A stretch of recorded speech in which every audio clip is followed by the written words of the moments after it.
સુરેન્દ્રનગર જિલ્લાના મૂળચંદ ગામમાં પ્રથમ વખત આરોગ્ય કેન્દ્રનું નિર્માણ થઈ રહ્યું છે અને જે ગ્રામજનો માટે લાંબા સમયની રાહતની વાત છે, પરંતુ આ બાંધકામના કામમાં ભ્રષ્ટાચારના ગંભીર આક્ષેપો ગ્રામજનોએ કર્યા છે। ગ્રામજનોનો દાવો એવો છે કે બાંધકામમાં વધુ પડતી માટીનો ઉપયોગ કરવામાં આવી રહ્યો છે અને પાયાના કામમાં નબળી ગુણવત્તાનું કામ થઈ રહ્યું છે અને તેને જ કારણે આરોગ્ય કેન્દ્રની ટકાઉપણે અને સલામતી પર સવાલો ઉઠ્યા છે।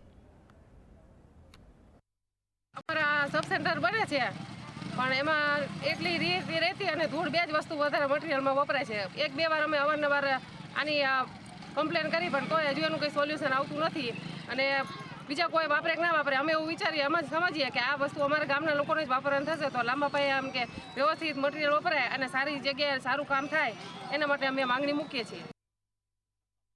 આની અંદર રેતીને બદલીમાં નકરી માટી ભરી દીધેલી છે અને આપણે ઘરે મકાન બનાવી તો એની અંદર રેતી ભરવી છે કે રેફો ભરવી છે, આની અંદર નકરી માટી ભરી છે।